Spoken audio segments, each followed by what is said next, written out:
I set my bow in the clouds to serve as a sign of the covenant between me and the earth. When I bring clouds over the earth and the bow appears in the clouds, I will remember my covenant between me and you and every living creature, every mortal being, so that the waters will never again become a flood to destroy every mortal being. When the bow appears in the clouds, I will see it and remember the everlasting covenant between God and every living creature, every mortal being that is on the earth. Genesis chapter 9, verses 13 through 16. Within the first 3 months of 2020, a friend posted a volcano erupting in the Philippines on Facebook. I read reports and saw pictures of how Australia was burned black from forest fires. I saw news reports of earthquakes that rattled places like Salt Lake City, Puerto Rico, Croatia, and even El Paso on the television. But then came a pandemic that is rocking the world. We are all experiencing it in our own backyards. It's challenging us to have to stand back, separate ourselves from one another, and sit in the stillness of the unknown. Some of us are even facing our mortality. There will be a great deal of local, state, and national house cleaning to do once this pandemic subsides enough for us to sort through the fallout. The pressures and demands will be great.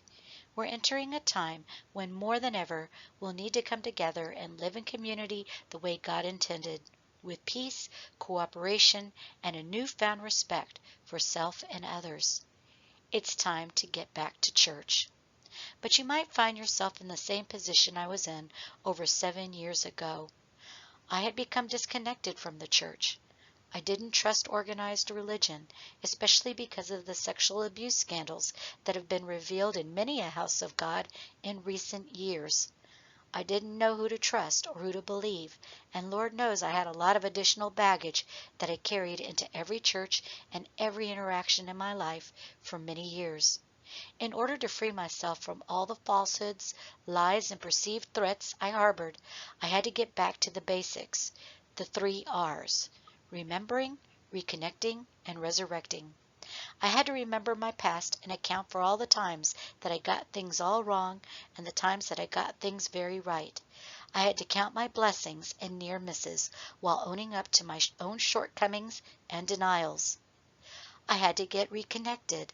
This required me to take the fragmented pieces of my life and put them back together again. It wasn't something I could do on my own. I felt like Humpty Dumpty, but by the grace of the Holy Spirit, I was healed.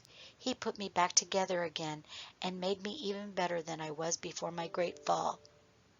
With a new sense of self and purpose, I was ready to take the next step. I resurrected the love that was always in me. With great trust, I was able to love again. I'm not talking about the sexual attraction, erotic, make your body tingle kind of love. I'm talking about agape love, the highest form. It's the love that puts others before self, because true love wills the good of the other, no matter what. This is the essential message of my testimonial here.